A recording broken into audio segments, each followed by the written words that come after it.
Oh my.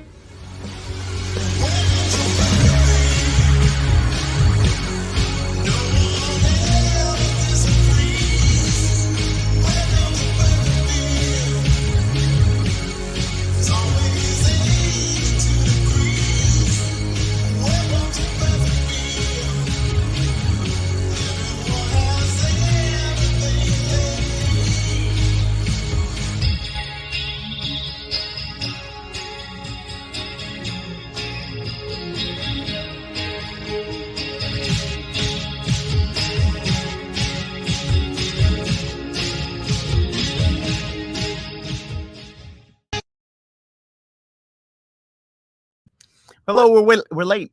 We're late for a very important date. No time to wait or hesitate. We're late. We're late. We're late. In any case, welcome to Marital Hate. I am Stacy. I am Douglas. We're married, but we do not typically hate one another. We're really sorry that we had no podcast yesterday, but we had one of our dear friends visiting, and time got away from us, and we did not have the technical ability to be live last night. And I will share with you one of the reasons that we. That's not why we didn't podcast last night. But this is a good indicator as to when we have visitors, it gets out of hand, things get broken. Thank you. Yes, we were playing Get That Dirty Cock Away From Me with our good friend Zach. And, he really wanted to get that dirty cock away from him. It's done broke. It's like a maraca in there. Long good time. So we're going to have to start like a GoFundMe for paddles and shuttlecocks. Incidentally, we bought that set on Amazon for, not Amazon, fuck. Sorry. You keep going off screen. Sorry. You bought it at Target for $10. Comes with 2 paddles, a birdie, a ball, and another ball. But we use the shuttlecocks, and it comes with a pump to fill one of the balls. In any case, we're gonna need to pick up some more because we're always low on shuttlecocks. Yeah. We need as much cock as we can get. Well, there you go. So it's Monday. I don't know who's watching, but we'd love to hear from you. And so we do this every night, no matter which platform you're watching on. No matter how many people are here. We're cheerful. Well, we try to do it every night. You know, sometimes shit comes up because 5 nights a week is a lot. It is a lot. But if we can do it, we make it happen. And so we're here. And if you comment on whichever platform you're on, be it during the live show. If you do it during the live show, we pull your comment up on air. We'll chat with you a little bit. We love to hear our viewers' thoughts and their ideas and whatever they've got going on. And if you comment even after the live show, we're still going to, respond to you, and we're going to love you forever. And if you're in the witness protection program, don't use your real name, because then don't use. So if you out you, so you can have like, I don't know what that was, and I don't know what kind of dance that was. That was a passerby. I'm just a middle-aged white woman. Leave me alone. I'm trying. I'm just trying. I'm just a middle-aged white lady. Middle-aged white lady. There's not enough songs about us.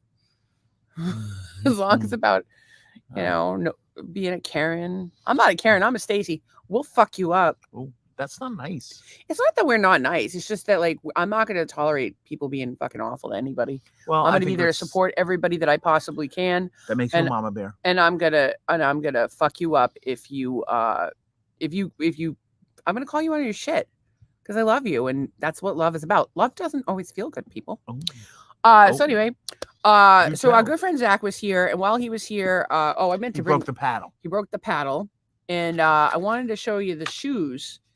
Dude, the kid's got fucking money. He's got money. I'm not saying he's loaded. I'm saying that he's a working guy. He's a responsible young man. He can buy himself a fucking pair of shoes. These shoes had holes in them. Holes. Like, I'm surprised holes. TSA didn't say, "Look, I can't give you these back in good conscience." It was like taking them off. Remember at Kevin on The Office? Oh yeah. It's essentially Kevin in The Office with the Kleenex shoes or whatever he had on his feet. But yeah, they took his shoes because they thought they were being discarded. It was pretty much. I actually just texted him because he's at his layover at the airport. I asked him if he wanted to come on the podcast right now, so we'll see what happens. But after a couple days of he might not want to be on the podcast. I can't say I blame him, but I do find him to be delightful. Oh, Zach got a fucking ringer while we're playing Get That Dirty Cock Away From Me. He got a shuttlecock in a fucking jalapeno plant. Incidentally, our jalapeno plants ain't jalapeno in. So if you got some glue we as a just had jalapeno, a bunch of blooms on it. We had a bunch of blooms. Yeah, well, none of them turned into jalapenos. Well, not yet. They bloom first and then turn into jalapenos. So maybe we're gonna have your judgment of that. We had those chili peppers in the kitchen too. They're not in the best shape, but we could dry those. I was gonna put them out because people use dried chilies. Dried chili. Oh, my battery is at 10%. My watch battery is at 10% because I failed to charge. You don't think ahead, do you? Sometimes I do. Sometimes I don't think ahead, and sometimes I'm Johnny on the spot. Well, you were like, I'll marry this guy. Hey, side note, I didn't think ahead. Well, I mean, sometimes I married people and it didn't go so well, but I married you on, kind of. Yeah, and how did it go? So far, so good. Well, I don't know about that. You got sick.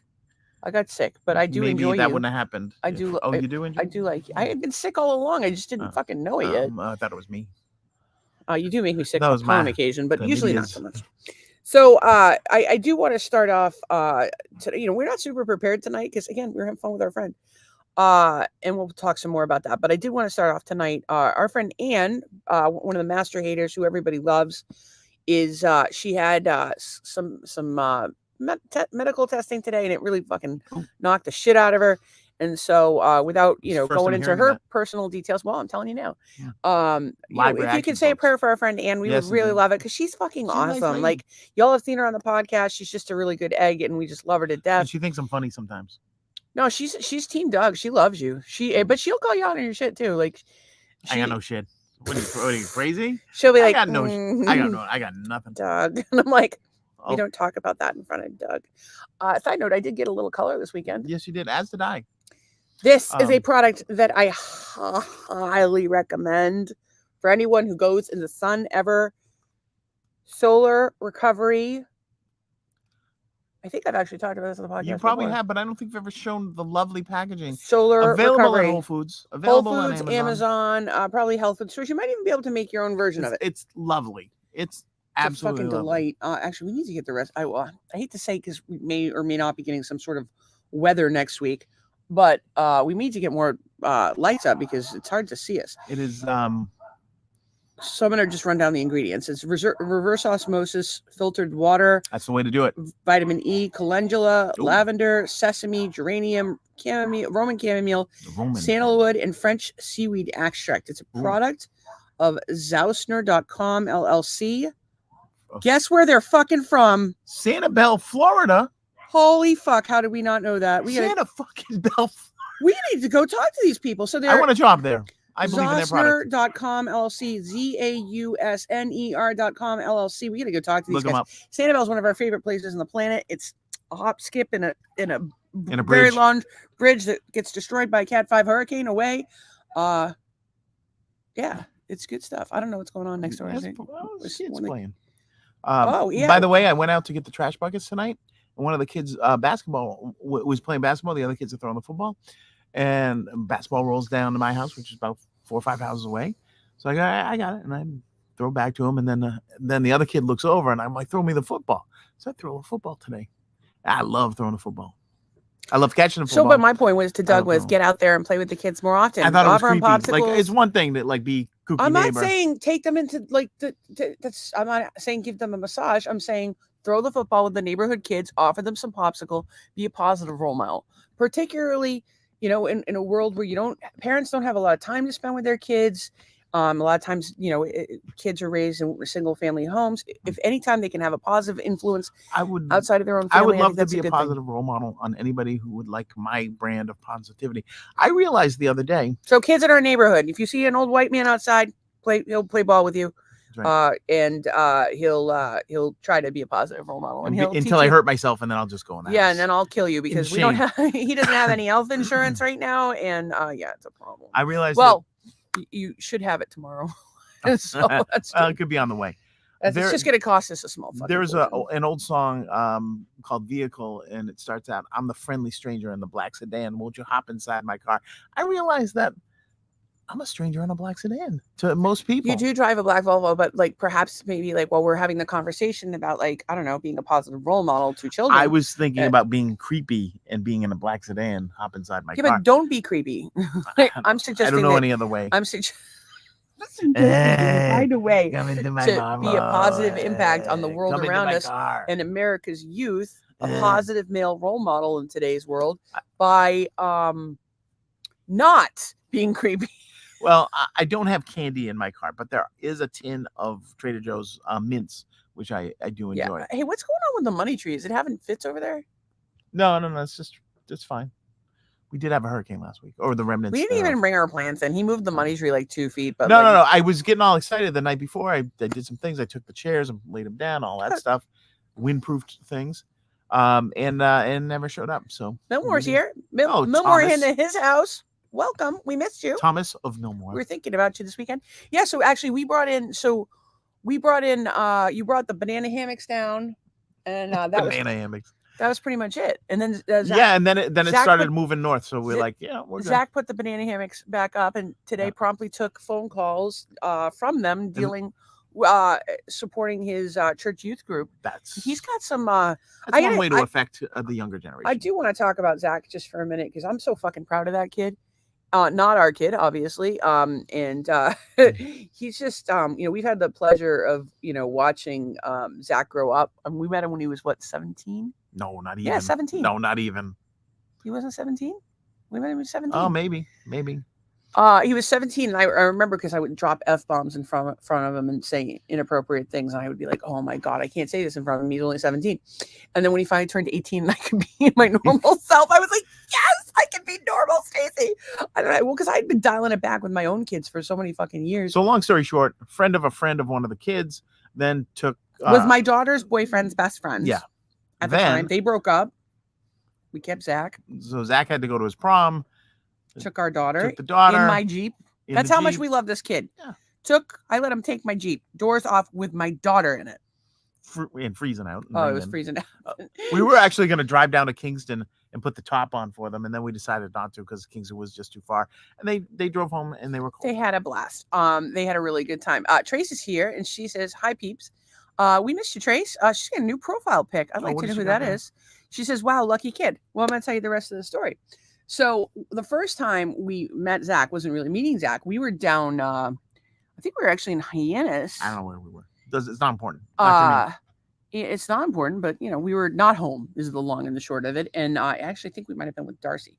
And I get a message or call from my daughter asking if she can have Zach and Jim over the house. She wanted two boys to come over. And I'm like, you know what that's called? An Eiffel Tower. That is not, and it's my daughter, you fucking idiot. And she's like underage at the time, and none of these kids are doing any of it. What were you doing when you were that age? I was doing that, but these kids were not doing that. Let me just tell you, different group of kids. Well, that's what they want you to believe. So no, definitely not. These kids, they're really good young men. So Jim, good kid, and he and Noel dated for a while, and then Zach would drive him over because Zach got his license. So Noel had called to say, my youngest daughter said, hey, is it okay if Jim and Zach come over? And I'm like, yeah, sure, whatever. And I wouldn't let her have just her boyfriend over, but two of them for some reason in my mind, like they're not going to stop. What? It didn't happen. I understand that, but no, not okay. Not okay. So anyway, Jim, before we get home, Zach had baked cookies and fixed these little stools in my living room. So how do you not love that fucking kid? Zach doesn't know boundaries. He'll just go in your kitchen, start making stuff, and then fixing stuff. Yeah, but no boundaries. I gotta tell you guys, he did fix the banana hammocks, but the toilet seat still not on. He didn't put them on. So we may never have a toilet seat. We might just wait it out. It's cracked. It's got Gorilla taped, and that is that. I do want to loop back on the Zach thing, but I want to respond to Tracy. She said, this is Estelle. I went to school with her mom. She lost her battle with cancer. Oh, that's not good. Say a little prayer for everybody. Shout out to Estelle and her family, Estelle's family, and we're just praying for keep a good thought for them because that's never easy. No, not good. Let's everybody keep a good thought for Tracy. Losing your friend is never easy, and I'm really sorry about that. And then she's laughing, so hopefully she's not laughing about that. Yeah, it's rough because we know so many people that are struggling with health stuff and sick and suffering. Yep. It's just the fucking worst. Although I gotta say, for me, as somebody that's suffered with a chronic illness, and who has a belief in life after death, I always feel like when somebody's suffering, like glad that they died, and it's not. Oh no, there's not. definitely a relief when that happens. Sometimes, well, not always. But it's like my grandmother used to say, and I say this about death all the time. Is when I was a young girl, this is my grandmother, not the you would know grandmother, the other one. She if you don't know the you would know story, watch like a bunch of old episodes. You're not watching enough because the you would know story is fucking hilarious. But anyway, my grandmother Eloise was fantastic, and she pretty much raised me, and I was very close to her. And she one day I was talking to her about when I grow up and when I get married, and she said, Stace, I may not she said stay, actually, because that's what she called me. She said, I may not be around then, I'm old. And well, she know I get married twice before she died, but that's beside the point. She said that I said, oh, Grandma, don't say that. I don't want you to be sad. And she said, I'm not sad, Stacy. She said, death isn't sad for the dead person. She said, I'm going to heaven. I'm going to be with my mother and my father and my brother, and I'm going to be really happy. She said, death is sad for the living because they're going to miss the people that they love. And she's right. And so, I think of her every day, and she's still a part of my daily life. And I'm not sad that she's dead. I'm not sad. And of course, as I've battled my own chronic illness, I wished I was dead on a semi-regular basis. And it was actually funny because over this past weekend, Doug had a couple of little, like, just not feeling good things that he was really struggling with. Like, his feet were hurting and he was just not feeling well. And I was like, bitch, please. I have been dealing with this every day for 10 years. Invalidating my feelings. I'm not trying to invalidate your feelings, but all the times that I have wanted to die and Doug has been like, no, you can't die. I'm like, because you don't know what it's like. And it's like when you're constantly struggling and suffering, you start to understand what somebody else goes through. And I don't want anybody else to suffer like I have, but I would want people to understand why I felt the way that I felt at times. And I want people to understand that if you have a loved one who's suffering from a chronic illness and they kill themselves, and hell, that chronic illness could even be depression, like that. That's like no big deal. It's a big deal. Then, try to have some understanding and compassion for what they're going through. And that's not to say that Doug doesn't have compassion for me. Like, this motherfucker does nothing but take care of me and support me. And actually, I want to loop back onto Zach about that. Tracy says, I cannot wait for the next life. It is going to be amazing. And she thanks us, of course. Well, I was just thinking, what if for being basic human decency? Like, you don't need to thank us for that. What if I'm reunited? My parents have been gone for a long time. What if I'm reunited with my parents and I've changed as a person? Maybe I won't like them.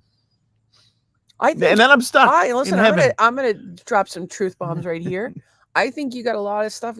I think your parents were fantastic people. I've never met them. They were long dead before I was here. But I think you got the thing is, when your parents die when you're young and you love your parents and they supported you so much, it's so hard.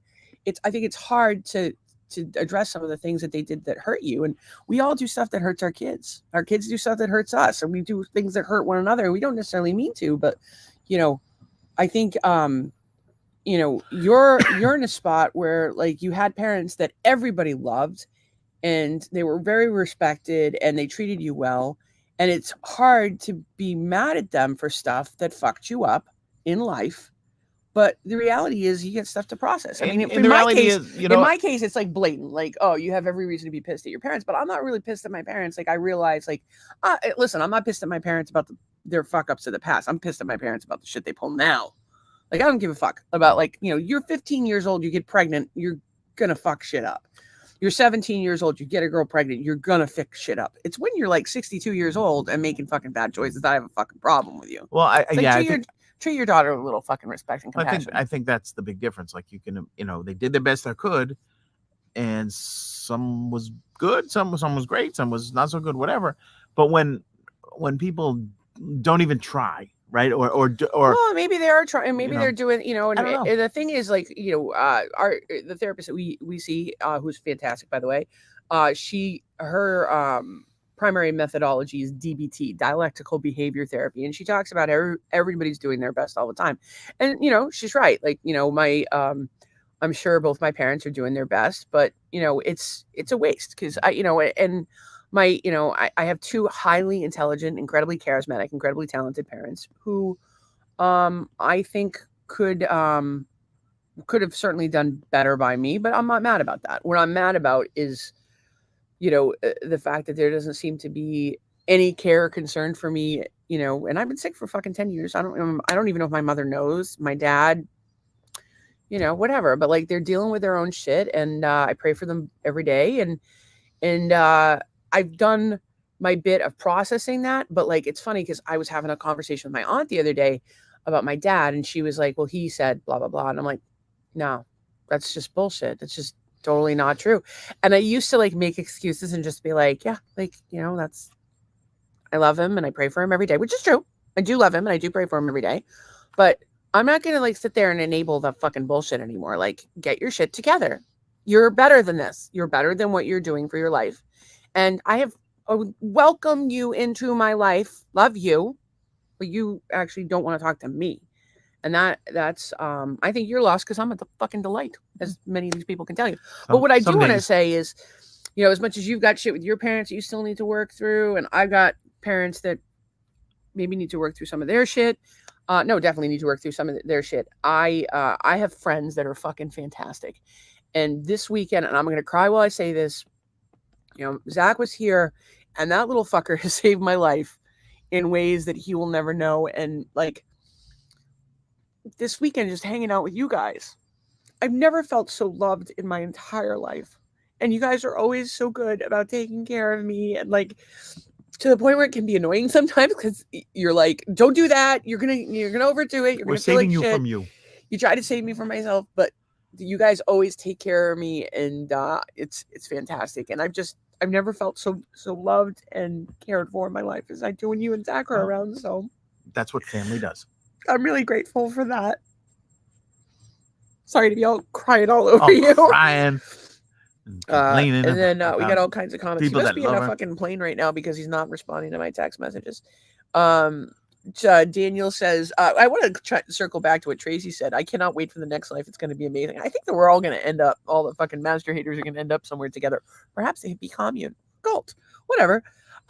Daniel says, good evening, Daniel. Danny B. We missed you. I thought of you this weekend, actually. He said, I'm making better choices now. Yay. See, that's what I'm talking about. Yay. Willis. I'm not trying to call you out in public, but Daniel had a relationship that was somebody that he was really into. It wasn't going so well. And he and I chatted, and he was going to jump into something new. And I was like, dude, don't do it. Don't do it. And he's making better choices now. So shout out to Daniel. That's not fucking easy.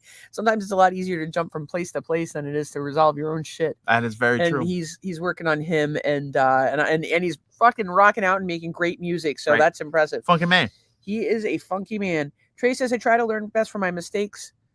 Since mistakes to do better every day, I would not enable them either. Yeah, no, dude, we can, Charlie said this to me once recently, and Charlie's, geez, I like it when Charlie comes to the podcast, but he's always fucking late. And where the fuck are you, Charlie? Charlie says, I like to be 1%, but I just want to try to be 1% better every day. And I think that that's a fantastic methodology to go about life with. Although I'm shooting for 100% better because that's the kind of OCD nut I am.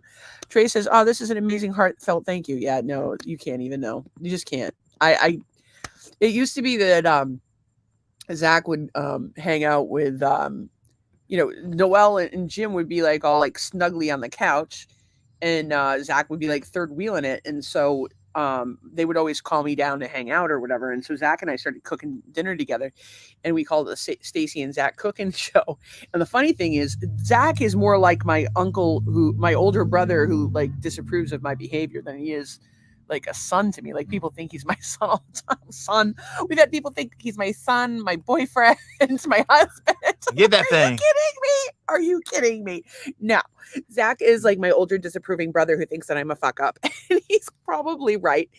So anyway, we would clean the cook in the kitchen, and Zach and I have in common that we're both a little nuts about liking things to be done a certain way.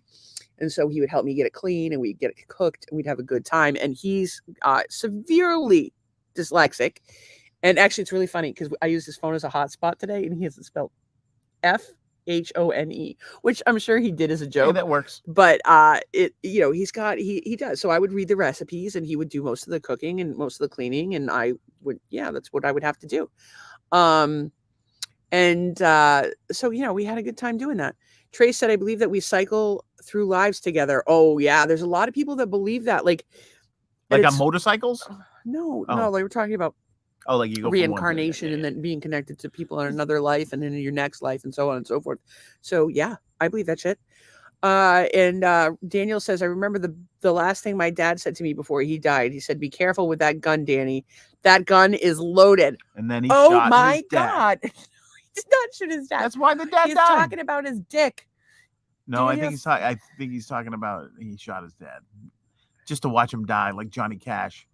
Danny's a man. Okay, I don't think he really shot his dad. All I was thinking about was the sex talk Zach's dad gave him. Well, why don't you talk about that? So Zach got a sex talk from his dad when he was like 16 or whatever. Maybe he was younger. And his dad's like, "Penis is like a gun, son. Keep it clean. Keep it holstered." And apparently they talked about it years later at their dinner table. And the mother found out this. And she was like, "That's it?" And then she demonstrated. So apparently, so Zach's mom works at a coffee shop. And there were, as a young person there who had cut his finger, in order to be food safe, you have to put these little finger condom things on. And the kid couldn't figure it out. He unrolled it, was trying to put his finger in it. And so Aaron has to teach this kid how to put this little finger condom on. And so she sits her kids down at the dinner table and gives them like a whole speech about, condoms and whatnot. And she's like, "Do you need me to show you how to put one down?" I don't know if she ever did it, but I will tell you that in 1993, 1994, somewhere thereabouts, I taught everyone in the marching band at Coyle Cassidy, class of 94, baby. Although it was the underclassmen, I taught them how to put a condom on a banana, perhaps with your mouth, both regular and with your mouth, because I feel like it's the 90s. You got to promote safe sex. You're like giving a TED talk, master class, and if you want advice, you should go to an expert. That's what those kids did. You're saying I'm an expert. You're an expert at putting condoms on with any digit. When have we ever used a condom? Not once. Never have we ever. Never. Actually, I bought them once so we could, like, for fun, and also to fuck with poor Doug. Yeah, she just wanted me embarrass me in front of the girl that shows up with the bag from. It wasn't really. I didn't know it was going to be a girl. It was like a young girl. Oh, now I feel even worse. And I got the rib for her pleasure. We haven't used them yet because, again, what's one of the highlights of being married is you don't have to do the condom thing.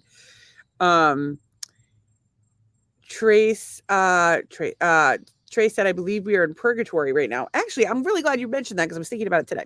So I don't know a lot about, so I was raised Catholic and very raised Catholic, but that shit was shoved right down my fucking throat. So I know a lot about Catholicism. And how you can, the Catholic Church will allow priests to molest children and then just move them about as if it's nothing, and how the Catholic Church has lots and lots and lots of money and real estate holdings around the world. And some would argue that the Catholic Church still runs the world. Whole other story, like that the Roman Empire never fell and it's really just the Catholic Church. But I was thinking about today, I was watching Weeds.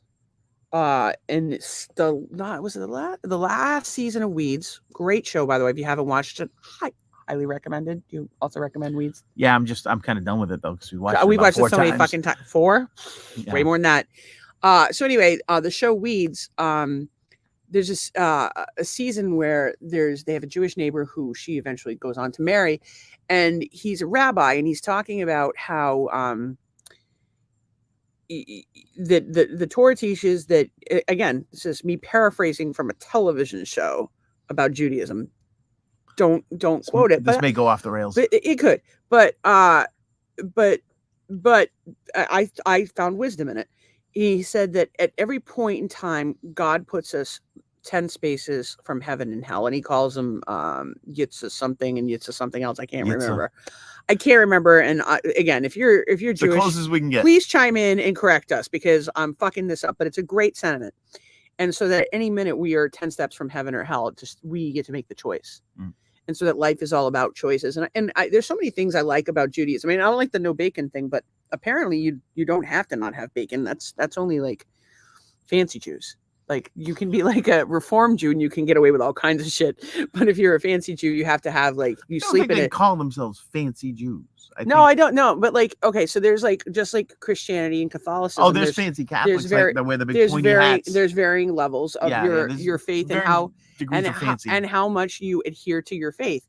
And so I grew up, I had a lot of friends that were Jewish, and shout out to Stoughton, Massachusetts, where I lived for a year and a half with was it a year? year and a half. I don't even know how long it was. I was sent to live with relatives. One of my wonderful childhood experiences. They were delightful. It was just a lot to be uprooted. And I had friends that kept kosher. And so that was my first experience with Judaism. They kept kosher, and I thought that all Jews kept I thought that's what Jews do. No. Like Catholics, we don't eat meat on Fridays. We molest children. Like that's how it goes.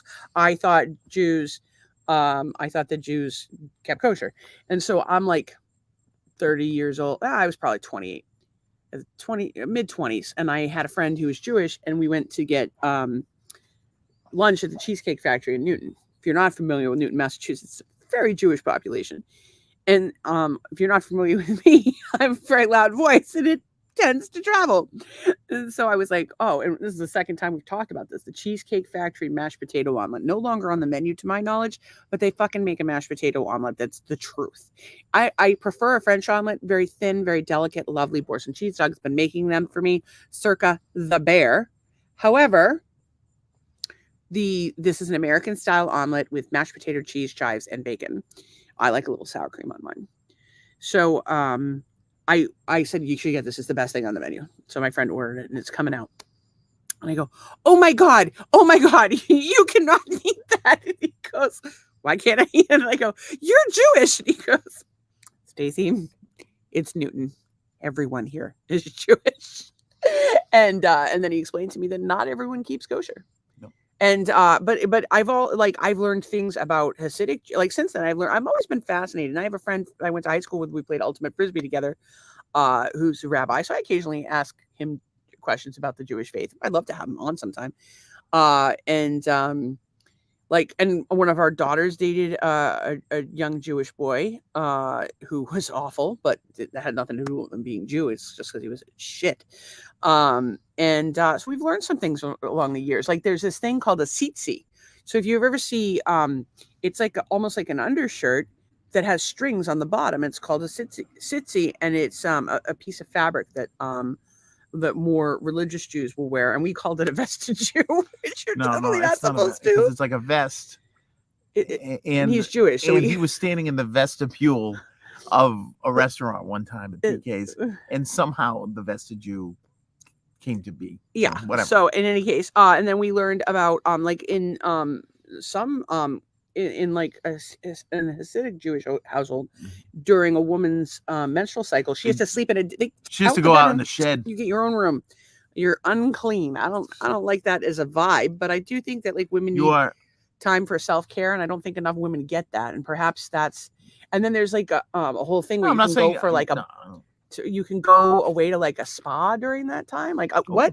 Fuck yeah. I think listen, you take what you can from every culture and apply it to your own life. You get your period, so you get a week to go to the fucking spa and get a fucking break from a year to get a husband. Sign me up. I don't think that's I mean, I don't get that break anymore because I have no uterus. I don't even know. And then so anyway, I think that the most of our faiths are far more similar than they are different, and our cultures are more similar than they are different.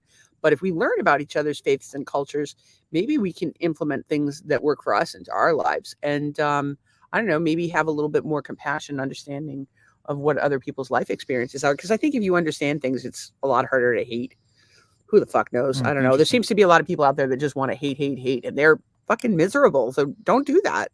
I try to understand things. Learn about it. Have a sense of humor. Have a sense of humor about yourself. Well, you know what the thing is? Start from a place of love and kindness and respect. That's where you start, and everything else is gravy. Yeah, absolutely. And it's interesting because, like, my little friend Zach, that we've been talking about, Zach is a Christian, and he had times in his life. Christian in name only. He's not a Christian. I just made that up. He's so not. He lives a Christian lifestyle, but he's definitely questioned his faith at times, or questioned the teachings of the church. But I think that he's a great example of, and Christians have really gotten a bad rap over the years for being, the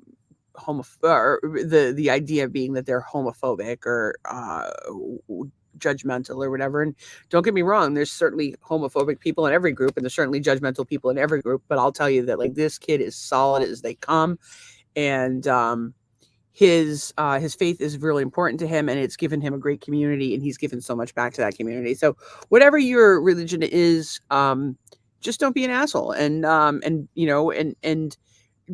I would encourage everyone to not judge people based on their faith, but rather to talk to them about it. Don't judge anybody about anything. Just fucking talk to them, learn about them and why they think the way they do, why they do the things they do. You might just learn something. Daniel said no dick involved. There is no dick involved. Did you actually shoot your dad though? Because in the dick. That would be a good episode for sweeps. Not that we have sweeps on. I don't even know what to say. Tracy said Doug was right. Question mark. Go figure. He has times when he's right. As much as I hate to admit it, he does. He's occasionally right, but sometimes I'm the right one. So we take turns. I like to admit that I'm wrong. Doug is working on that one. You're getting better. I'm proud of you. See that look? That's marital hate right there. Tracy's Daniel said, I let the 28-year-old go. Oh, that's the girl. I met a beautiful brown-skinned teacher in Dallas who is awesome. But you're taking time to work on yourself, right, Daniel?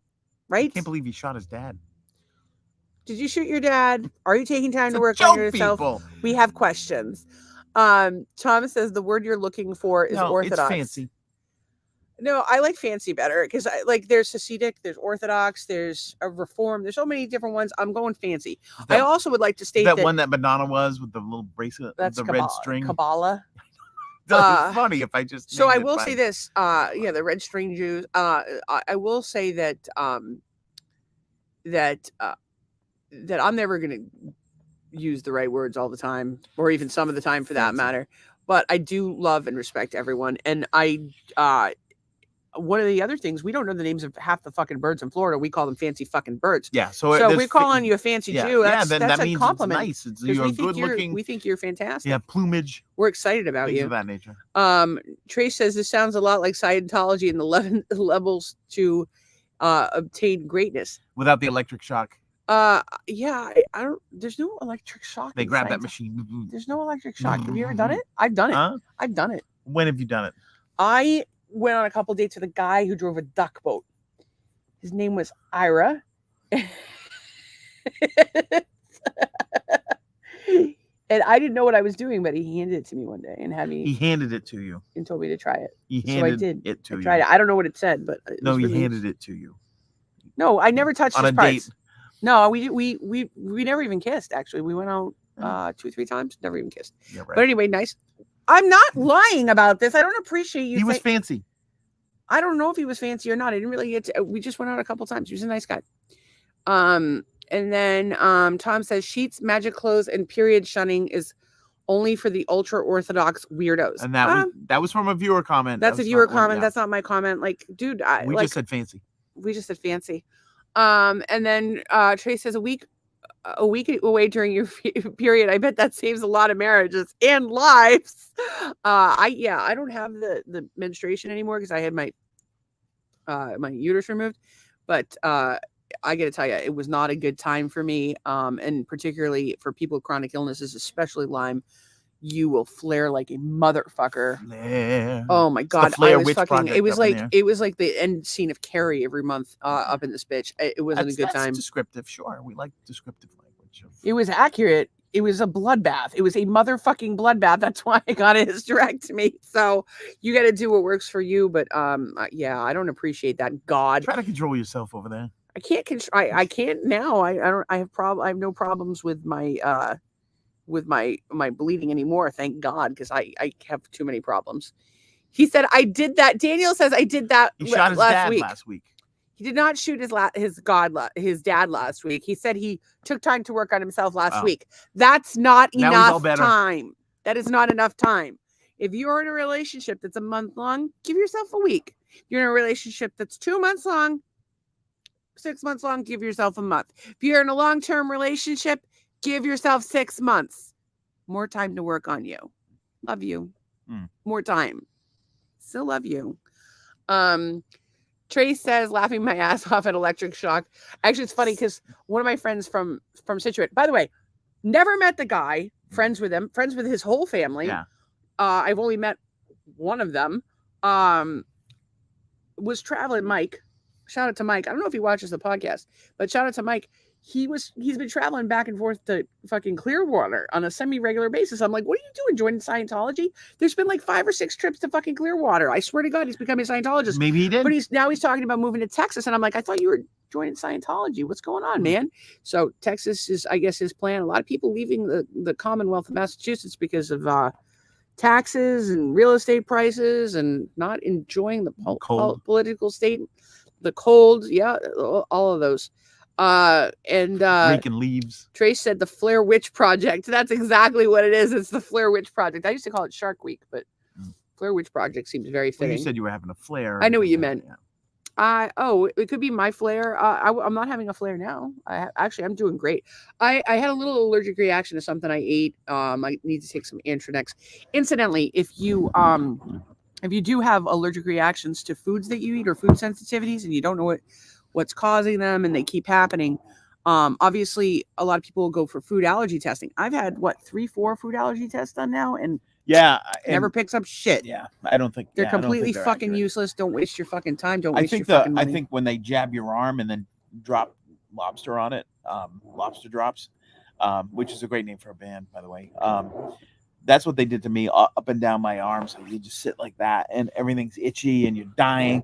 And those are pretty accurate. But I don't know about these spit tests. Here lies the problem with that. So I had that done. They did it on my back. I reacted to absolutely everything because you're a flare witch. Well, I am a flare witch, but it's they called it dermographic, or if you're in an inflammatory state, or if you're in a heightened immune state, or if you have an autoimmune condition, it's going to do that shit.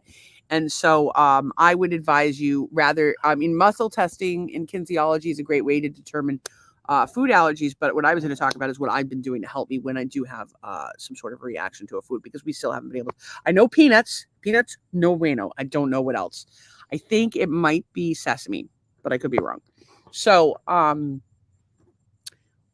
Antranex by Standard Process. And actually, if you want to get some, you can get it from my good friend Christina over at Vitamin C Chiropractic. She gets all of her patients and or friends and or my friends a reasonable discount on their supplements, because let me just tell you, that shit gets expensive. She has me take Antranex by Standard Process, and I highly recommend it. You have to take a shitload of it, and I fucking hate to take this medication. A bottle of 180 tablets is $30.80. That's at Journeys Holistic. Standard Process, $34.72. I imagine if you got it from, Amazon, $34.72. Why don't you tell the folks what it actually does? I'm getting there. Okay. So in any case, you order from Christina, you get a discount. I think, I don't know what the amount is, but reach out, Vitamin C Chiropractic. It's, you take a fuckload of them. So I take 10 at a time. They're small pills, so they're not bad to take, but, they have like a fishy taste to them, and it's got like a fishy fucking kickback. When you burp, it tastes like fucking fish, and I don't enjoy that, but they work. The other thing I do is the homeopathy. I take histanium 30. I take 1 tablet under my tongue, and then I take 1 tablet, put it in a glass with about that much water, tappy, tappy, tappy, about 10 times, and I sip it. And it seems to keep the allergic reactions at bay. And I have a good friend who's dealing with some. Is tappy a medical term? Maybe, yeah. And I have a good friend who's dealing with some food allergy stuff, and I've suggested this to her a million times, and she will not fucking listen to me. And so maybe one of you will, because it's dealing with it myself. It's the worst. Pain I can take. Pain I can pretty well deal with fucking pain. But fishy kickback? I don't like the neurological stuff, like when I can't think and I don't know my fucking name, or like when I get lost, or like when I can't come up with words. That's hard. But the fucking itching is the worst. And if you probably noticed on the podcast, I'm constantly scratching because I've got one itchiness or another. So, although I do find that this stuff, which is for sunburn, does help with the itchiness. And Time Out, THYME, Time Out, also available on Amazon. Great fucking product that I highly recommend for anybody who has eczema, bug bites, itchy dry skin. It's another product that's worth checking out. Or fishy kickback. If you have fishy kickback, nothing's gonna fucking help you with that. I'm gonna tell you this much: if you're gonna take Antranex, take it with some juice or something, something that's got some flavor to it. As a matter of fact, I did take my Antranex over the weekend. Yeah, and we had to. And I was handed a cocktail to polish that back with. I'm like, dude, I have to take 10 of Ten these fucking things. If I drink this cocktail, I'm gonna be pulling my fucking dress over my It head. was like a breakfast cocktail. They don't put much alcohol in them. No, there was plenty of alcohol in that. Yeah. It was not a good time. So don't give me alcohol. I actually had a little alcohol over the weekend. You did too. Yeah, So did our little friend Zach, but breakfast none of thing. us even drank because Mimosa we thing. shared what we had. We didn't get it. Yeah, it wasn't. You split 3 mimosas between 3 people. You ain't getting Each person gets a mimosa. Especially if you're out in the sun. Like Approximately one yeah, mimosa a person. Exactly. And then if you're out in the sun and you're active, you burn the alcohol off pretty quickly. It burns off like and also if like you're fishy eating. Kickback. Well, yeah, it did. I didn't have any problems with fishy kickback, but it's funny because poor Christina. Like, listen, this Christina saved my life in a million ways, much like Zach. And the funny thing is, she's been Zach's chiropractor since he was a kid. And not that he's not a kid; he's only 22. But she's done so much for me, and she's such a good friend. I just love her to death. And but whenever I have that fishy taste in my mouth, the Antranex, I get fucking pissed off at Christina. I'm like, fuck you, Christina. She didn't do anything wrong. I'm just blaming her for the fishy kickback. Fishy kickback. Make some sort of such a funny fishy term. kickback. Yeah, that would be a good name for a punk band. Fishy kickback. The fishy kickback. Doug, because it could mean anything. It could. That's be what like you could call you because you need to travel. Like your music, you're going to need a backup band. You could call yourself Doug Gear and the Fishy Kickback. That's hilarious. It'd be even funnier if it's an all-girl band. I don't think that you should do that. What? Have a Fishy Kickback? Have an all-girl band. Why? Unless George wants to. Because girls can't do things boys can. Unless George and Paul want to transition, I think you got to go those guys old school with the people that have been your friends and there to support you and love you from the very beginning. Fishy Kickback. It would be a Hootie and the Blowfish tribute band. Oh, speaking of, I got to share that. Trace says, ew. So there was apparently, this is the funniest fucking thing I heard today, and I shared it with Doug a little while ago. I don't know if I'm going to be able to find it. Let me see if I can find it. Who was it, Post Malone? It was Post Malone. Hang on. So there was so Post Malone is a fucking character, and I don't really know anything about him or enough about him to speak intelligently. He may be fancy. I do know that he's pals with our pal, our favorite Muck Sticky. So shout out to Muck Post Sticky Malone, is your and friend. double shout out to Muck Sticky because Muck Sticky is fucking hilarious. But in any case, I have a bunch of comments on my Facebook I need to look at. In any case, he apparently Post Malone is doing a cover of Hootie and the Blowfish's I Only Want to Be With You for the anniversary of Pokemon. And so somebody commented on this. It was a Twitter thing, and I want to say it was Josh Kushner, but I like for some reason I'm thinking Jared Kushner commented and said, at no point did I know where this post was gonna go. Like, yeah, you never know what Post Malone is gonna do. That is messed up. You never know what song anybody is gonna. You never know what song anybody's gonna cover, but then you also don't know how it could possibly relate to a random Japanese animation. So yeah, rock out with your cock out, Post Malone. And if you ever want to come on the podcast, you Muck Sticky, we love you guys. We'd love to get. I'd love to get baked with you. That's like the Dead Kennedys covering Muskrat Love for the. Did they do that for Captain Crunch's anniversary? Did they do that? Oh, I just. They should do that. Tracy says, "Shout out! Wait, who was it again? Who was the band that you suggested?" I said Dead Kennedys. So Dead Kennedys, you're here first. Do it. Although don't sell out to a corporate brand. Trace says Fishy Kickback all girl band. Yeah, she does not enjoy that. It's not. No, it's offensive to women. It's offensive to women. It's offensive to women. What, to have an all girl band? I'm employing women. No, to call it Fishy They bitch and moan about equality and all this other stuff. I'm giving them a chance to be in my band. Women don't want to have their vaginas compared to fish. They don't enjoy that. That's their problem. Although I will say, if I eat too much tuna fish, my smells like fish, and I don't like that. So I love tuna fish, but I don't want to eat it because I don't have Fishy Kickback. And I certainly don't want to be in an all-girl band named Fishy Kickback, mostly because I don't have any musical talent. Well, it would be terrible. Can be in Led Zeppelin. All I can tell you, Led Zeppelin tribute band. All I could ask. Let me ask you this as my husband. What would you be? What you're a musician? Yeah. And my singing is horrible. Fuck you. It's true. It is horrible. But okay, would you rather I have a good voice. No, like, would you rather listen to my? Would you rather I have fishy kickback or be a terrible singer? Which would you prefer? I would. Yeah, I would. Yeah, I don't care what you sound like. I do care what you smell like. Well, there you go. So, bad singing, not so bad. I will never be in a girl band. Although I would love to learn how to play the drums. My friend fucking Bobby Mack had to go and die on me. He should have left you his drums. He had many a drums. I would have loved to have gotten some drums or just a drumming lesson from Bobby Mack. And he's just a fucking good guy. And I really miss him. I miss him all the time. I think of him all the time, and I miss him all the time. And but I think that he's in a better place, and I think he's doing better things. Drums for Lowell George or somebody. He's probably got himself. I think is also dead. He's probably got himself some lovely ladies non-fishy up there. Kickback, if you know what I'm saying. I don't think Bobby Mack was picky about the fishy kickback, but I do think that he would make himself some lovely friends wherever he went, and I hope he's at peace because I fucking love that guy. He was awesome. Good dude. And then met Little Richard once. He did meet Little Richard once, and told me the whole story. It was hysterical, and everything the guy said was hysterical. Usually. Oh my God, he was. I was friends with Pokey McGee and Pogie. Poggy was my bass player for a while, and that like it would just go on forever, and I'm like riveted. Oh, and then Poggy and Greg and Dwayne Allman used to jam. He was a fucking character. Oh my God, he was the best. I had to tell you, we had a party at our house once. Bobby Mack ends up at our house somehow with a girl that he met on Zeus, who I'm still friends with to this day, kind of. That's a whole story. So he comes up. My friend Deb's in town.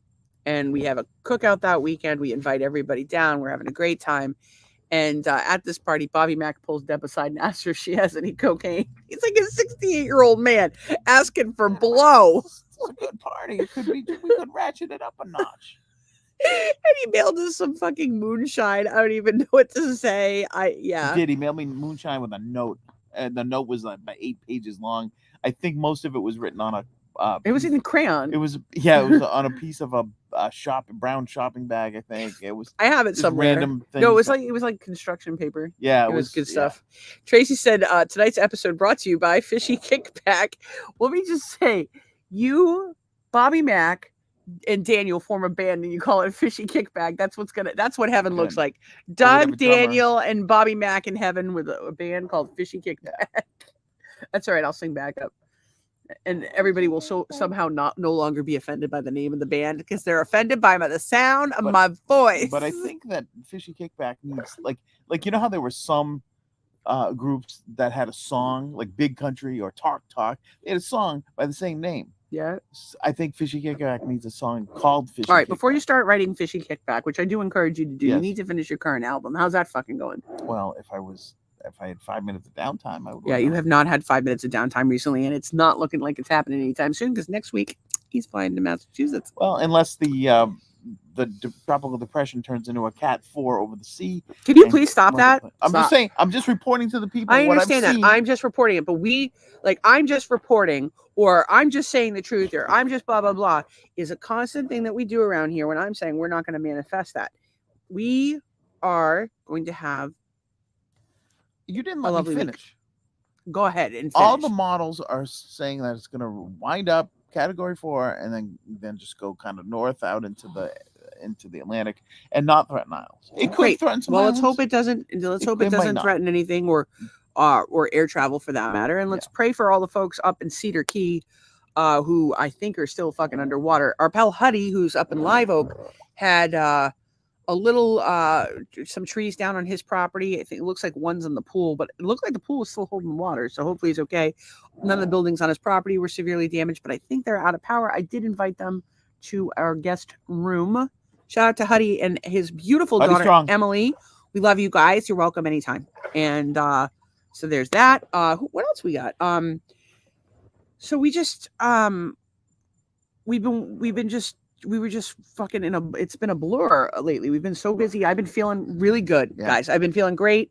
Even when I've had downtime, I've been great about so we've had, if you notice, there's been 3-4 days recently where I just haven't been able to function at all.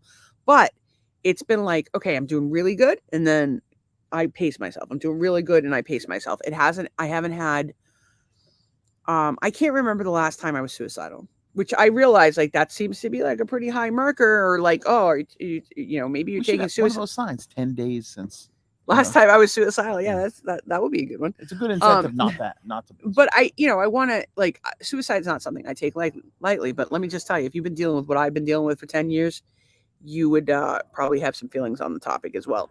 And so it's been a good, I don't know, a while since I felt suicidal. So I'm feeling pretty good about that. I still struggle with my illness every day. It's still a daily battle. I still have to take 8 million fucking supplements. What is that?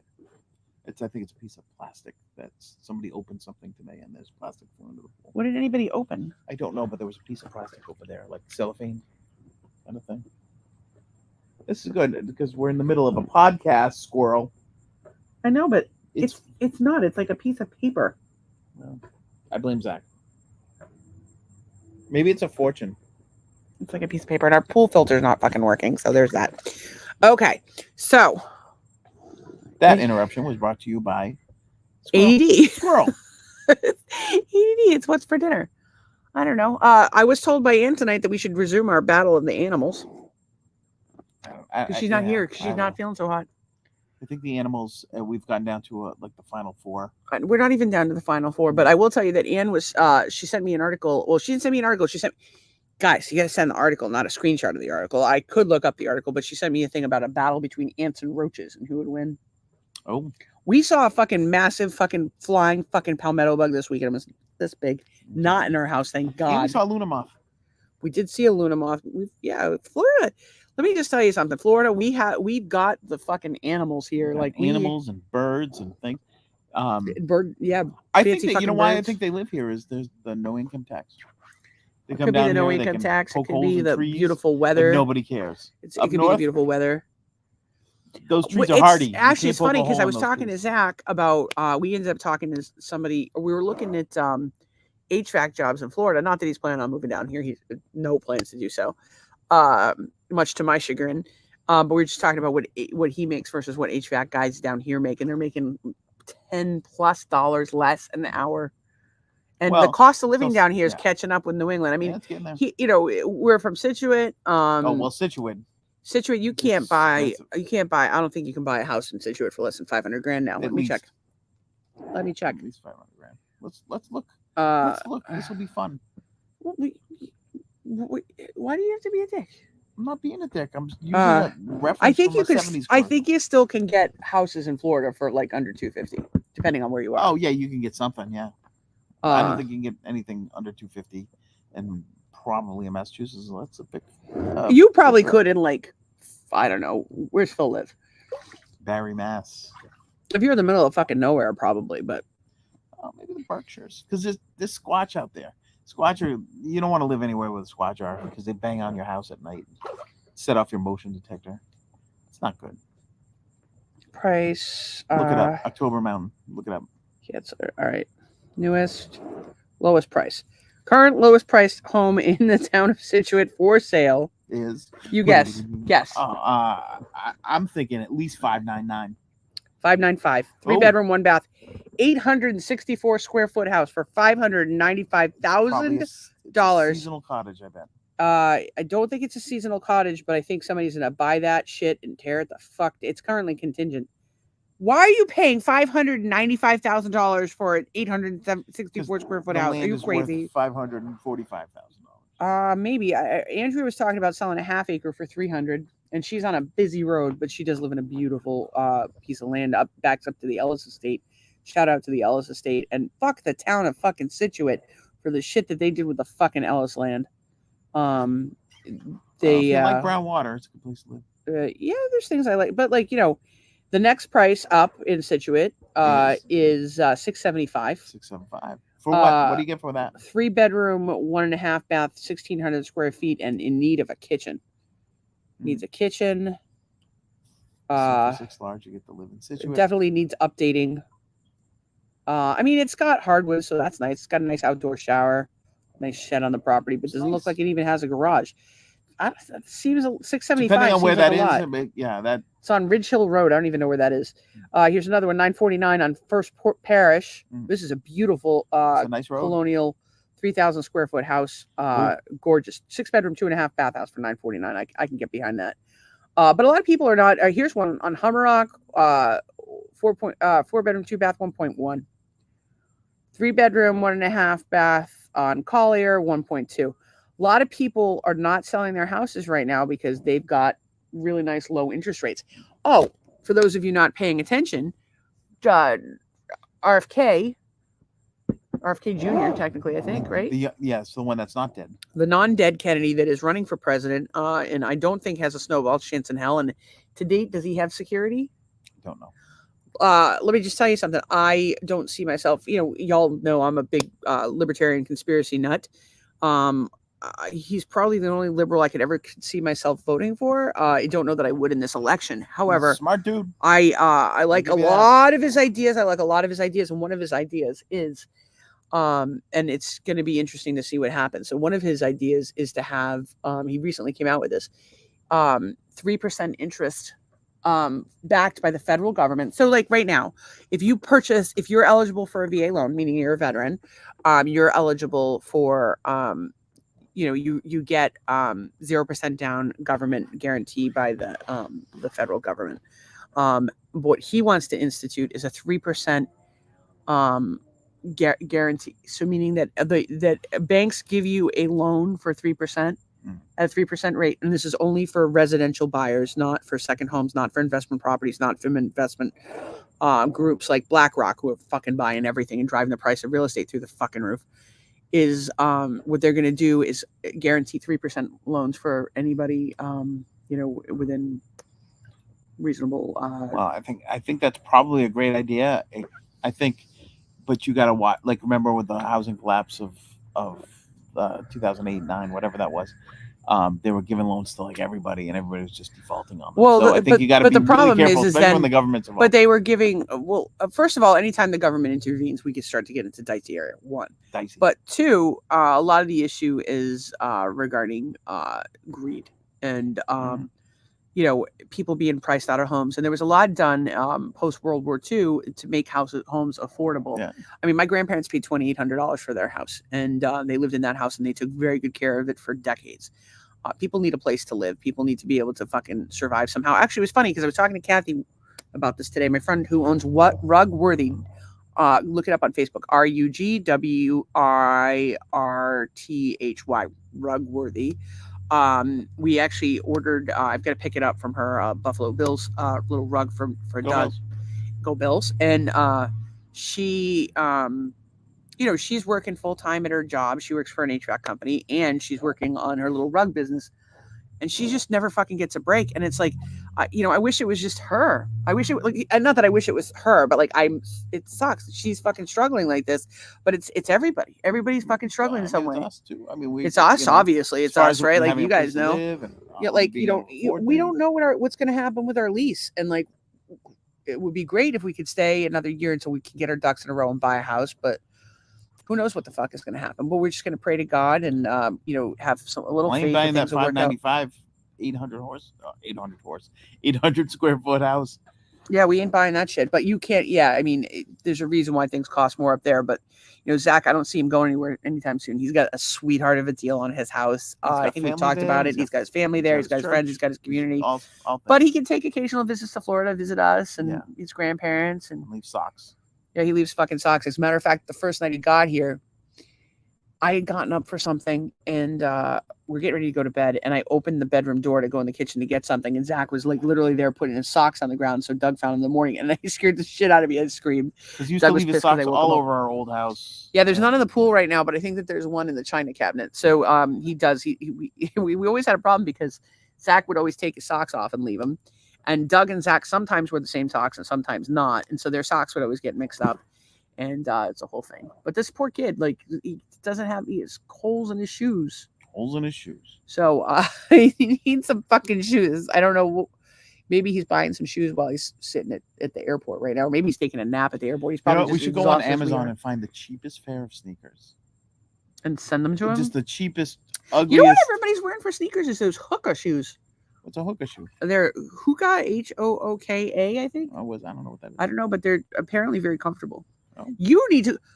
My friend here has plantar fasciitis. He needs to be doing the plantar fasciitis stretches. I don't think anyone wants to see your feet, and if they do, we should be making money on that shit on OnlyFans. In any case, my husband has plantar fasciitis. He does not do the stretches he needs to do for his plantar fasciitis. He will not let me rub his feet, which is fucking weird. And shoes, he wears old Adidas, and yeah, it's not good. Trey says hookahs are amazing. And Nora says, get him the goofiest shoes. That's a brilliant idea. Nora actually knows that. Here's another one. Nora's here tonight. You guys, I've known, so she goes by Nora now, but growing up, she was Nora. So sometimes I fuck that up. Nora, I'm sorry. I'm old. Humor me. But I gotta tell you something. This is another one that I've gotten to see this kid grow up into just this amazing young woman. Of course, Zach stumbled along the way. Nora's struggled along the way. We all do. But goddamn, if I'm not proud of these fucking kids. And like, I don't like the price of hookah shoes. Go ahead. I'm sorry, I didn't. That's just very rude. I'm sorry. I'm just so proud of all of these fucking kids and what they've accomplished, and I'm grateful to their parents for doing such a great job with them, and I'm grateful for the opportunity to see them grow up into these amazing people. And Nora is like, she's gorgeous, and she's charming, and she's brilliant, and she's sensitive, and a sweetheart. Just a fucking love. And that's exactly what you want to see in medical professionals. And y'all know how I feel about Western medicine as a whole. I find it to be very prescription heavy and often negligent. And but if I were going to see a clinician, it would be Nora, because she's fucking awesome. And Trey says hookahs are amazing. Doug says that they're fucking pricey. How much? Yeah, $145. $145? Jesus Christ, that's a status symbol if I've ever heard of one. Nora says, I'm grateful for you. You're a second mom to me. Or an and are. Well, you're welcome, Nora. I think though, like, I as momming goes, like, I do mom stuff. I kind of do it for everybody. And I've always been like that, even before I had kids. But I think that the reason why I've been able to speak to teenage youth, and certainly not my own children, who did not want to hear a fucking thing I had to say. That's what the teenage years are about, I guess. I'd like to think that one day they'll think, hey, my mom wasn't such a fucking idiot after all, and maybe she wasn't that ugly and stupid and evil, but here we are. But, I've always been really honest with you guys and really direct with you, and I think that it's something that teenagers respect. So I would encourage you that if you're a parent of a teenager, understand that they're not like wanting to listen to you or rebelling from you. It's just part of their natural development, which is a fucking tough pill to swallow. And the best thing that you can do is hope that they have positive people in their lives that are going to steer them in the right direction. So if, for the sake of argument, Nora's parents are watching this, or Zach's parents are watching this, or the Mott kids are watching this, anybody else that the kids spent a lot of time with us, please know that I'm probably more conservative than you are, despite the appearances and the fact that I have a potty mouth. More conservative. I'll always give, and this is actually, Nolan will say this. My stepson Nolan will say that I'm like the angel on one shoulder and the devil on the other, because I'm going to tell you, hey, like, you can, for the sake of argument, yeah, if you want to smoke weed, you can smoke weed, but understand that if you get caught with it, you could get in a lot of fucking trouble. Understand that your brain until age 25 isn't fully developed, and it affects your brain development. Understand that, it can like be, a distraction from reaching your goals. But if you want to do it and do it in moderation. I'm not going to tell you not to smoke weed. That would be fucking hypocritical. There's a lot of stuff I talk to these kids about. I'll say, hey, yeah, you can fuck whoever you want, but like, understand that there's consequences to that.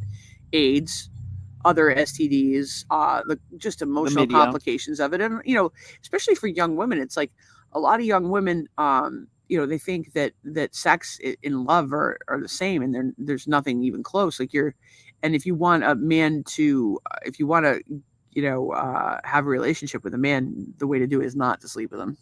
Quite frankly, they tend to be more inclined to treat you well if you don't sleep with them, and they like to hunt, as it were. Or hunters and gatherers. And also, you're the one with a puss, so don't take any shit, ladies.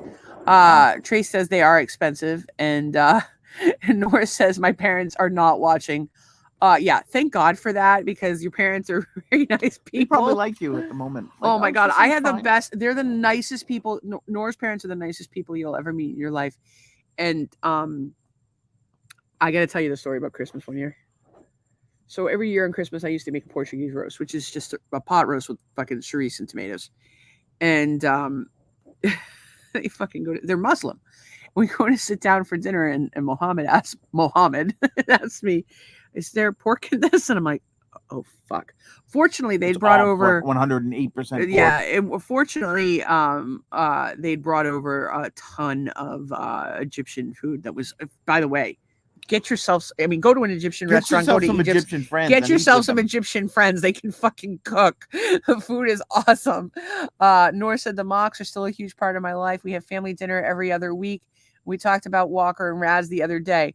So my dog Walker, who's a Scottish Terrier and a fucking character and a half, had a just like they was like in love with Raz, and they dressed up for Halloween as a fish and a yellow submarine one year. Nice. Together, and they were best friends. And of course, Raz has passed and Walker's passed, and God, Raz would come over. The kids played with both dogs, and those dogs loved those kids. And you know, I can't help but think that you kids all gave them such great lives. So that's you know, as much as those animals gave to all of us, those dogs were very, very loved. So I'm glad that you guys were talking about that.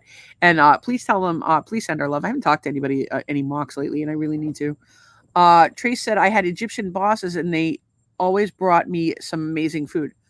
Girl, I'm telling you, they're like the most hospitable people. And I think it's interesting because, you know, we have friends from every walk of life. We'll be friends with anyone. But I think for people who come to the United States, not knowing people and being, you know, different in the culture, it can be isolating. Yeah.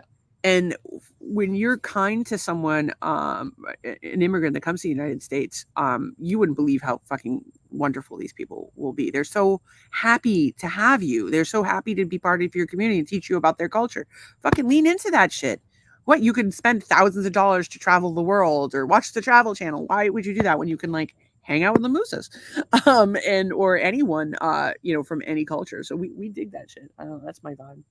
And the good food is just a bonus. Thank you. Oh, I fucking love the good food, and I love. We like some Indian dancing. We love Indian dancing. Well, I don't know any. I don't know any Egyptian. Well, I do know the one Egyptian.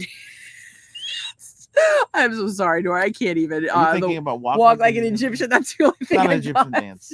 That's all I got. I don't know any Egyptian dances. Is the belly dancing a thing over there? Or is that? I know that in Morocco that's Morocco. a thing. No, I have a friend from Morocco. Mehdi owns a hosting company. Great guy. Once asked me for $10,000 in a short-term loan because you can't get money out of Morocco. I'm like, dude, do you think I have $10,000? I do not own a hosting company. I'm a single mother with 4 kids. That's where the dog went. And he sold your dog for $10,000. I did not sell my dog for $10,000. The dog died.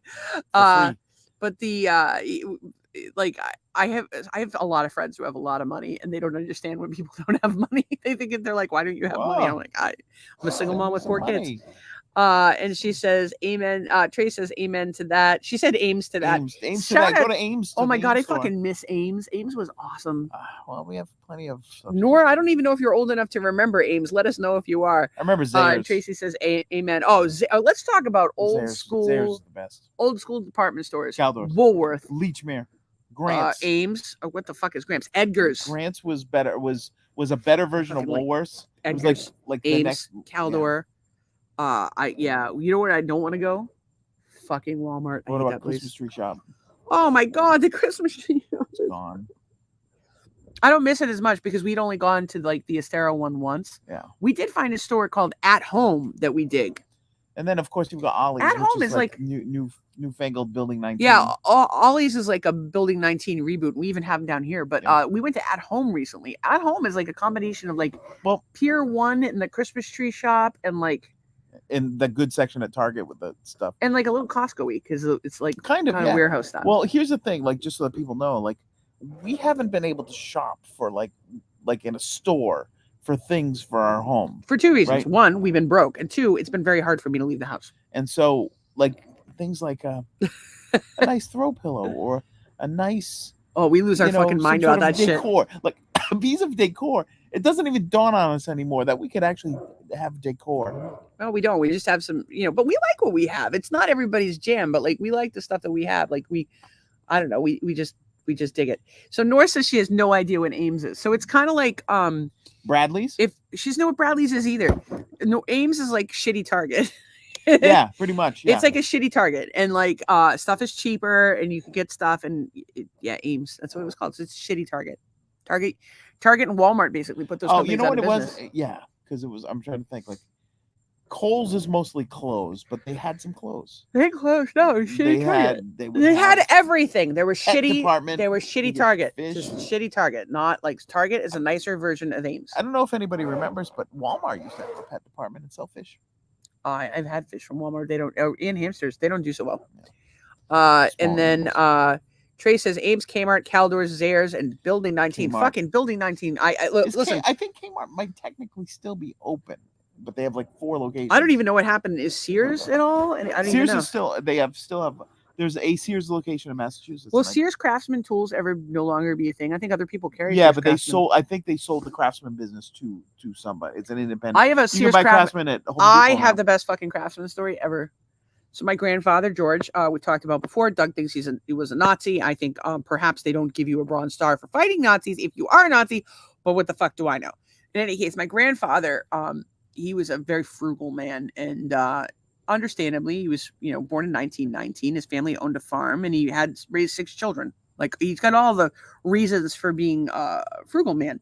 In any case, at one point in time, my aunt was going to the mall to go to Sears, and he said, can you take these tools and exchange them for me for new tools? They're broken. He gives her a paper bag full of tools. She doesn't know what to fucking expect. She's got this paper bag of tools her dad gave her, and he doesn't ask for a lot from her, so she takes the fucking bag of tools to the mall. And he's like, these are broken. And the guy at Sears is like, okay, yeah, we're happy to take care of that for you, ma'am. Because Craftsman at the time, I don't know if they still do, but they would take back any tools. And these were antique tools that belonged to my great grandfather. Right. Oh, yeah. And the guy was like, you're probably going to get more money for these as antiques. Yeah, exactly. You should probably sell them. Never mind fucking replacing them. They're probably worth a fortune. And so that was the story. My grandfather just wanted new fucking tools. I got to read this. I know. Trace said Sears is closed, bought out by Transform Company. Interesting. I thought that Sears was still open. I thought the last Sears in Massachusetts was either Braintree or that Emerald Square Mall or something. I think I had read that somewhere recently. Who the fuck knows? But I will tell you, the way that they closed so catalog stores in rural areas were independently owned and franchised. I had relatives that owned one. And so they would have like dishwashers, washing machines, dryers, maybe lawn tractors, that kind of thing. But most of it was catalog. And so my family had bought one, and they had basically rerouted their whole life and put everything into this business. Right. And they found out on fucking CNN one night, I was there, that Sears was closing the catalog stores. That's how they fucking found out. I think that they sued and got some money. And Trace says that they are gone officially now. But they had a fucking axe to grind with Sears for years to come, and so they would take glorious advantage of the Sears return policy, which was, by the way, you could basically buy something and return it 10 years later. Like, people would buy Power Wheels and then return them after their kid had outgrown it. As of August 3rd of 2023, 12 Sears locations were open in the United States. And also going back to Kmart. This is very interesting. Yeah, because Kmart bought them out at one point. Or they bought Kmart? It was a merger? I don't know. There was a Kmart thing at one point. Was there? Yeah. I don't know. There are 20 Kmart stores left in the United States as of August 17th, 2023. The state with the most number of Kmart locations, anybody want to guess? Massachusetts. Not a state. The U.S. Virgin Islands has 4 stores. Interesting. Yeah. Shout out if you, Tracy, this is adorable. So, Trace, you're our official fucking Googler. If we were ever like a real podcast, we would make you our producer. And you're saying it's gone officially now. Girl, what's going on? It's been 17 days. What's going on? Like Prince. It's been 17 days? What do you mean? No, it was like August 17th there was 12 stores open. But there's 12 stores open. As of the 17th. It's now September. Okay. So Nor says, I miss Sears. I can't believe Nor knows Sears. And what the hell does a young woman buy at Sears? Like, did you like the clothes? Jewelry. Just like going there? Jewelry. I just don't remember, like, what would a kid want to buy at Sears? Curtains. She doesn't buy curtains. Towels. She says that she misses Kmart too, and I can understand missing Kmart. And Trace says that there's none in Massachusetts. We all have to move to the right about that. Virgin Islands so we can go to Kmart. Well, I got to tell you, growing up, So I'm Portuguese, and there were a lot of jokes about Portuguese people because we lived in a Portuguese community, and there were stereotypes about us. And one of them was, "What's the first phrase Portuguese baby hears as a child? Attention, Kmart shoppers." Or what's the first phrase a Portuguese kid hears? There's a blue light special in aisle 3. I think I had only ever gone to a Kmart maybe once or twice. What did the bird say when it flew over Kmart? Cheap, cheap, cheap, cheap. Just all kinds of stuff. Nora says they had great shoes and clothes. Yeah. Trace is laughing my ass off. Okay. I got to tell you, one of my favorite clips was from the movie Loser, who had the pie fucker from American Pie in it, and Everclear was in it actually briefly. Great little film about a kid who's goes off to college. He's from a small town in New Hampshire, goes off to college, or I don't know if he's from New Hampshire, but he goes off to college and to school in New York City, and he's on a budget and he's trying to fit in and be normal. He doesn't really know how to do that, and he struggles, and he ends up he gets the girl at the end, and the girl was Mira Sorvino. Oh. In any case, Oscar winner Mira Sorvino, right? Correct. No. She didn't win the Oscar. No, I didn't. I thought she won for American Beauty. No, that's Mina Suvari. Oh, am I confusing them? And she did not win an Oscar either. Hang on, I got to look all of this up right now. Why do you question my genius? Genius. It's Jason Biggs, Mina Suvari. Yeah.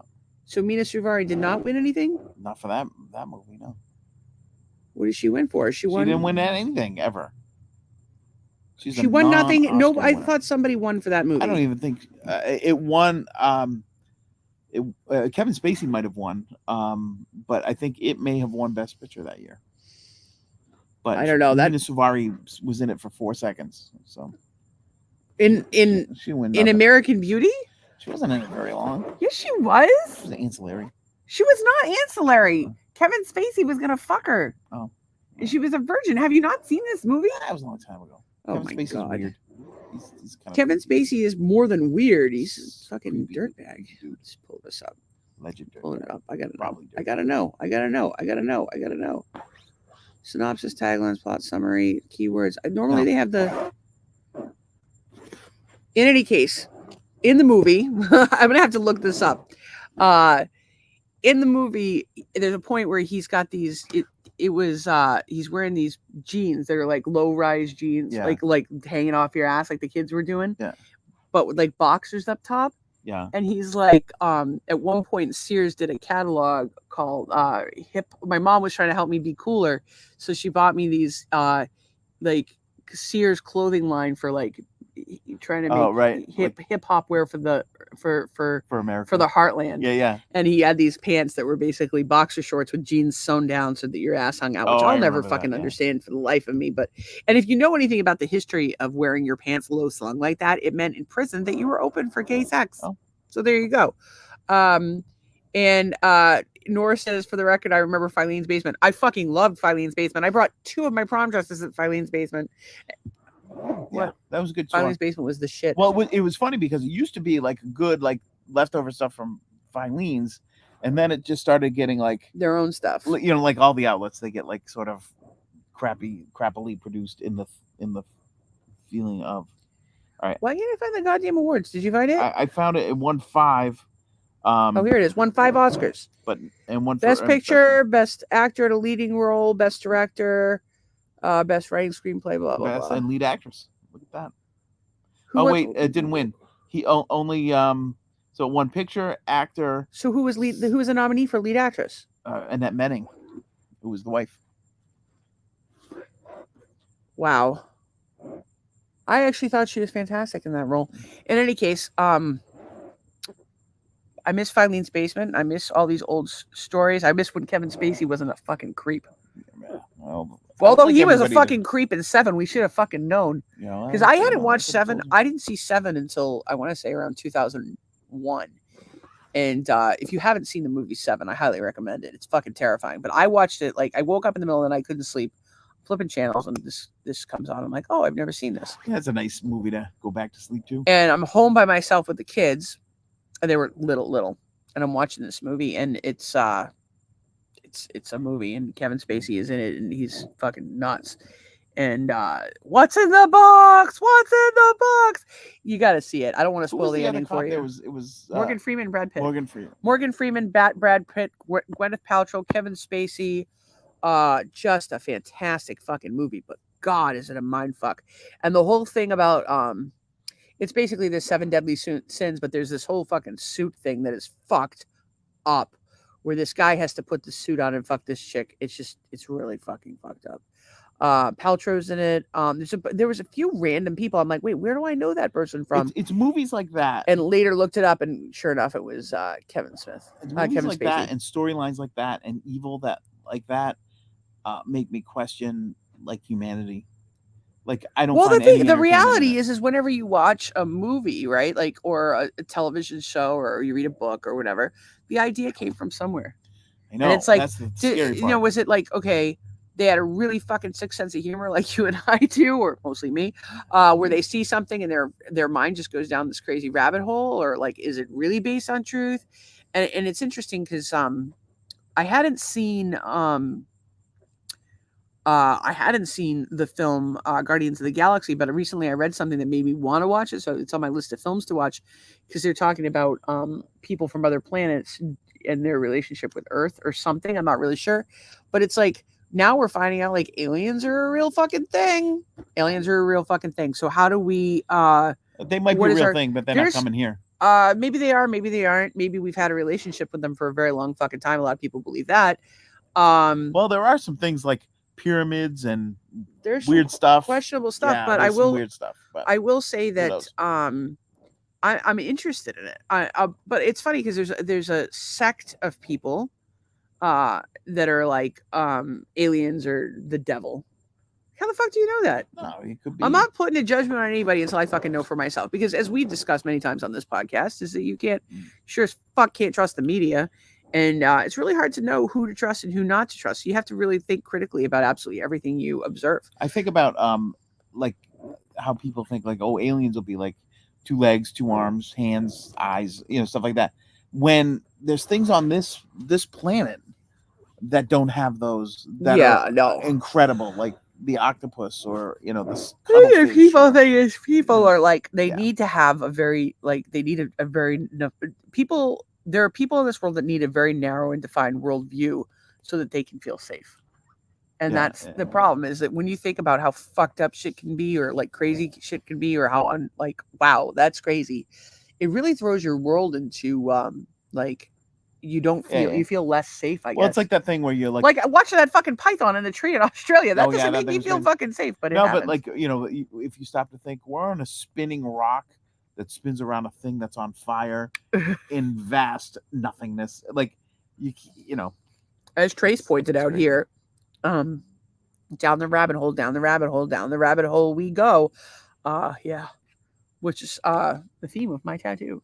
Well, you're a theme, or one of my many tattoos. Can we 9:30? Yeah, let's get to our gratitude. Yeah, we got a lot of shit to be grateful for today. I got to start off. I'm always thankful for you guys, the people that come and support the podcast. We love you. We really do. We love and appreciate you. We look forward to hanging out with you. We miss you when we don't hang out with you on weekends. Normally, we're thinking about the podcast because we miss you guys. This weekend we didn't have time. We were just hanging out with our pal. And but anyway, we're super thankful for you. We are thankful for you. Always. I'm very thankful for my pal Zach. I'm thankful for Nor and all these kids that I got to watch grow up. That makes me very fucking happy. And you're thankful that they're nice adults. Yes, I'm thankful they're nice adults. I'm thankful Zach's not driving my Jeep right now, because he was fucking going to town on my clutch. He stalled out twice, grind my gears once. And I'm the bad driver. Motherfucker went out and bought himself a Jeep, bought an automatic. Not sure we can be friends anymore, but I did send him home with a lovely duck for his Jeep, soon to be released to the general public. We got some little flamingo ducks. They squeak. If you got a Jeep, we'll send you one. But I'd like to get some Marital hate branding on there, and I don't know how to do it yet. We're working on it. We'll figure it out. And then what else we got? Everything. What the fuck was that? Was like a bug. Yeah, I've had a couple bugs on me tonight. There's a big head ant. We have these ants down here called big head ants. They're hard to kill. Their head is a normal size for an ant, so it's a misnomer. And I just want to respond to some of these comments. Trace says, I love your Wonderland tattoo. Thanks, Trace. It's not done. I started pre-COVID. COVID hit. I ran out of money. And then I haven't been feeling well. So, it's a lot on my liver. But I'd like to finish that up at some point. And Nora says, random question, what happened to the witch furry? The wizard furry, by the way. It's in the guest. It's in the guest room waiting for you to come get it. It actually rode down here on our dashboard. It did. And every once in a while we go. Anyway, it's in the guest room waiting for you, Nora. I told you could have it. It's yours. So what else you got? Oh, and I read something about Furbies the other day, by the way, that the fucking, even the FBI or the FBI, the CIA, there were like warnings going out about how they could be devices by the Chinese government and how they were going to learn to talk. And they didn't learn shit. They were programmed, and they did their more program as time was released, but it became this big like conspiracy that the Furbies were going to take over. Meanwhile, we've all got fucking Amazon homes and Google homes and shit like that. Speaking of conspiracies, Indian moon landing, and they had a lunar orbiter. They took pictures of Apollo 11 and 12, the landing craft that's still on the moon. They took a close-up picture of it. It's crazy cool. I want to show this real quick because I thought it was cool as shit. So you guys have heard us talk about our pals over at Vitamin C Chiropractic, and I just wanted to show this real quick because I thought it was fantastic. So they live over on the East Coast, on the Space Coast, as it were, and they posted this photo yesterday, and I just thought this was cool as shit. Share, is that it right there? Check that out. Hopefully you can see that. So launching this. Yeah, so this was the Dragon X. Take that down, please. Okay. I don't know how. Stop sharing. Remove. Was there anything there that was inappropriate? Yeah, it was some texting that I didn't want people to see. Oh, okay. Well, I can pull it out. Oh, I just floated away. Okay. So in any case, they had I pulled up just the photo. Why didn't they just do the photo? No, I pulled up everything. I don't know why I floated away. But... Yeah. Okay. Yep. All right. So we'll deal with that. Thanks, guys. We appreciate you. We love you. Talk to you soon.